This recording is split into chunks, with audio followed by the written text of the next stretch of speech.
I want to ask you about the powerful Oversight Committee, which you now serve on. You're now requesting information on, among many other things, the sales, for example, of Hunter Biden's artwork from a New York gallery owner. I understand the purpose, to determine if any foreign governments were trying to curry favor with Hunter to maybe get to his father. But if you go down that road, don't you then also have to start looking into Ivanka's trademark deal with China and Jared Kushner and the Saudi deal, not to mention which diplomats from scary countries stayed at Trump family hotels? I mean, all of that seems to relate to foreign governments' possible effort to use kids to get at dad, no?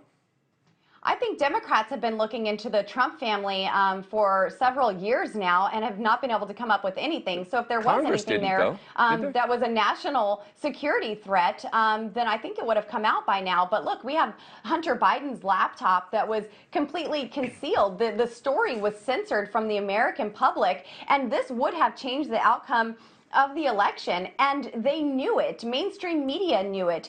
There were conversations that were taking place saying that we can't let this out because it'll change the outcome of the election. I think it's and fair. Now Hunter Biden has been selling.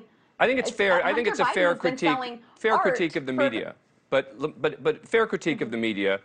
In part about some of the Hunter Biden stuff. But when it comes to what Congress is doing, right? There wasn't a congressional committee that was investigating Ivanka Trump's deal with China and trademark. There wasn't. Every Democrat and I'm not suggesting, by the way, I'm not suggesting there should committees to go after the Trumps. I'm not suggesting that there should have been. What I'm saying is that it seems to me that if the goal is to find out whether kids are potentially being influenced, you'd have to get a congressional investigation then into that stuff as well, particularly with regard to Trump hotel properties, no?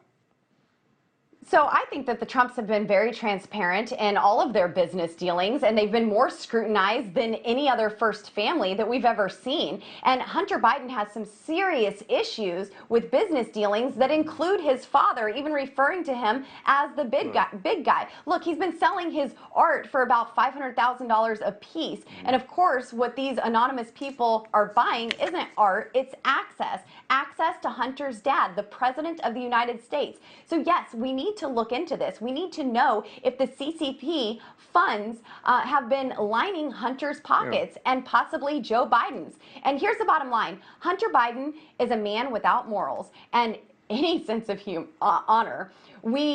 He's ditched guns in dumpsters, is a serial drug dealer, and has been involved with shady dealings around the globe, cashing in on his father's power. The question is, was Joe Biden ever compromised by foreign actors through his son Hunter? We don't know the answer, but we're going to get that answer over the next couple of years. But there's no evidence to suggest that Joe Biden was compromised. I mean, the big guy stuff came from one person.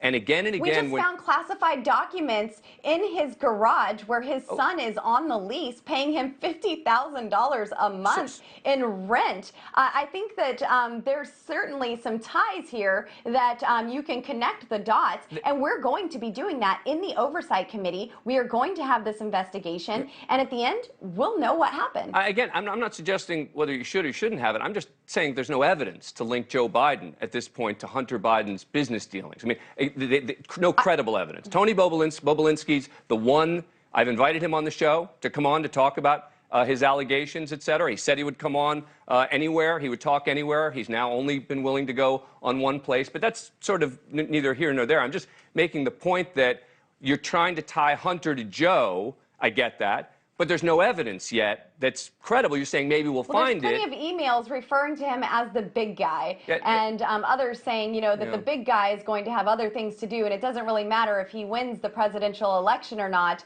that we'll be fine in the end. And if he wins it, well, then we won't be having investigations because he'll make sure that the FBI doesn't look into us. There's all sorts of things that we can look at as credible evidence, and that's exactly what we are tasked to do in the Oversight Committee. Well, look, it's all coming from one person, but we'll see what happens there. Thank you for watching. Go to NewsNationNow.com to find NewsNation on your cable provider. And don't forget to click the red subscribe button below to get more of NewsNation's fact-driven, unbiased coverage.